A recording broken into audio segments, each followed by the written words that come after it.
Samantala, naniniwala si Senador Panfilo Ping Lacson na dapat dumalo na noon si Leyte Representative at dating House Speaker Martin Romualdez sa pagdinig ng Blue Ribbon Committee dahil ito sana ang tamang pagkakataon para mailabas niya yung kanyang argumento at mapatunayan ang kanyang sinasabing hindi siyang totoong mastermind sa likod ng manumalyang flood control projects.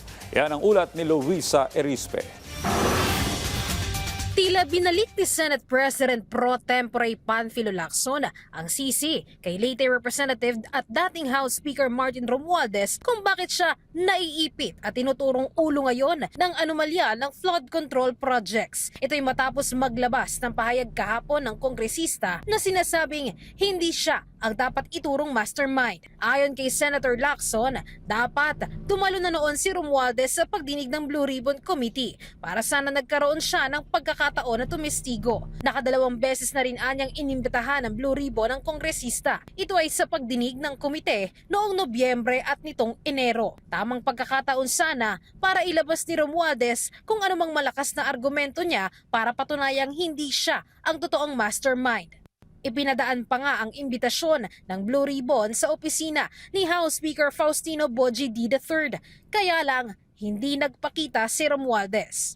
Pero si Deputy Majority Leader J.V. Ejercito, iba naman ang panawagan kay Romualdez. Anya, sana sabihin niya na lang ang lahat na hawak nitong impormasyon para mapanagot na ang nasa likod ng mga anomalya. Sabihin na lang siguro kung ano yung nalalaman talaga. Kasi siyempre bawat pondo ng bayan yung nawaldas para at least yung galit ng ating mga kababayan hanggat hindi na tutunton yung mga tunay na mga may kagagawa, yung mga tunay na masterminds, no? Yung mga culprit, yung mga nagsimula ng modus na ito, para sa akin po, yun ang dapat talagang matuntun. Mas makabubuti rin anya na sa susunod na pagdinig ng Blue Ribbon Committee, dumalo na si Romualdez. Lalo na kung nandyan na si dating Congressman Zaldico at ang umusbong na 18 ex-Marines.